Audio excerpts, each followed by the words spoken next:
isosceles and equilateral triangles. So an isosceles triangle contains two congruent sides on a triangle. And so the isosceles triangle theorem is, if there's two sides of a triangle that are congruent, then the opposite angles of the sides then are congruent.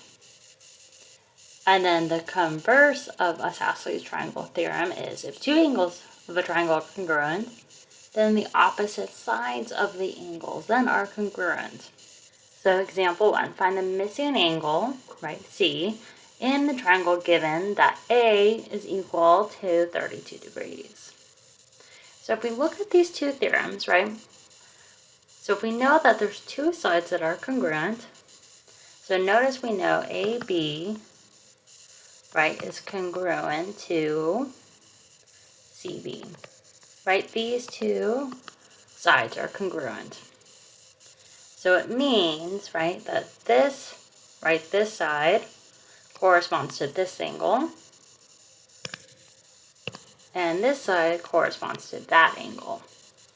And then therefore, those angles are equal, right? So those two are congruent.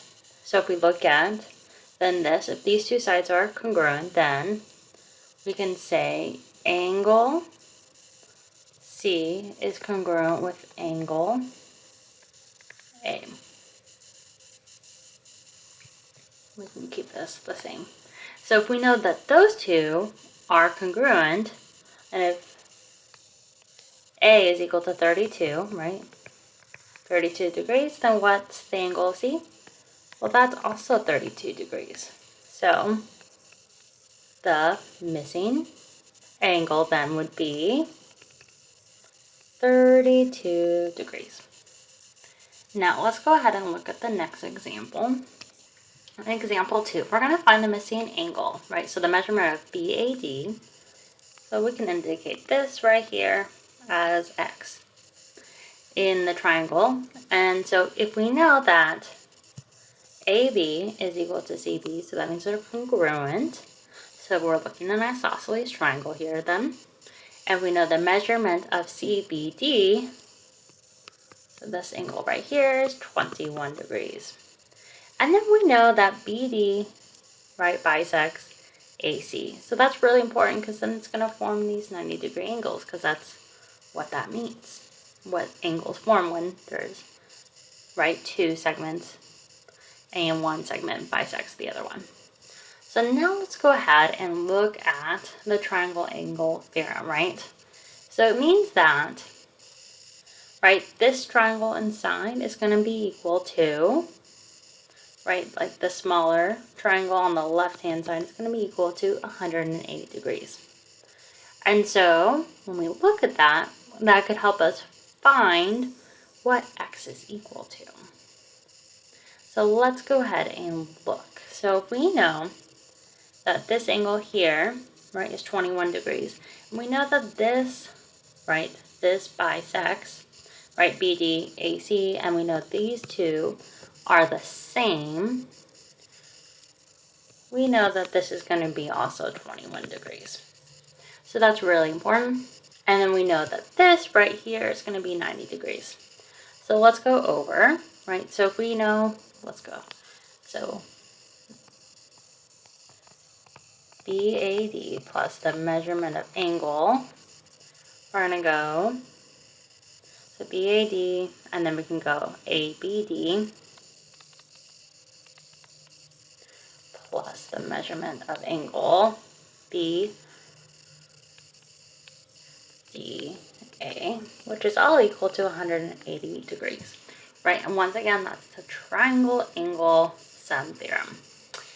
So all these have to equal 180. And so let's go ahead and start filling in the numbers we know, right? So we know that this is 21.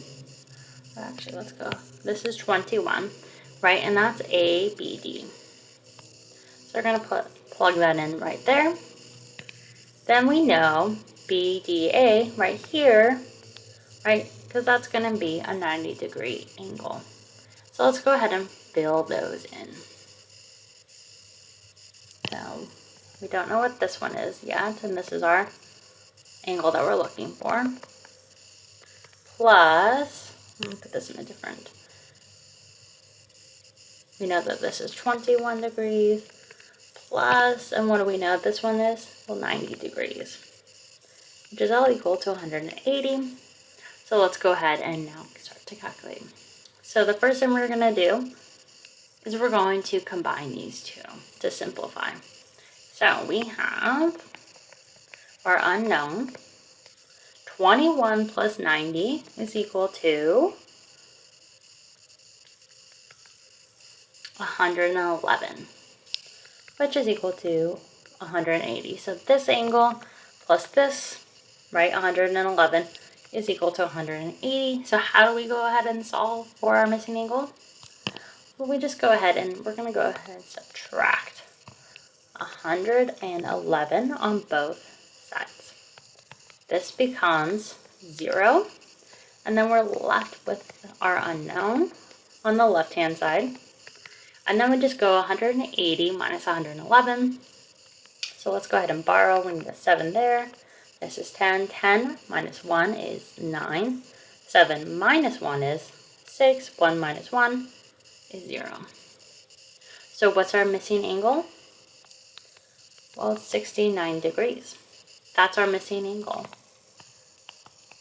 So that is what we found. Now let's go over one last thing. Corollaries theorems. So if there's a triangle that's equilateral, so that means it's going to have all equal sides, then it's also equal angular, which means all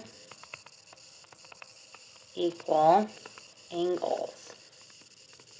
And then if there's a triangle that is equal angular, then it's also equal lateral.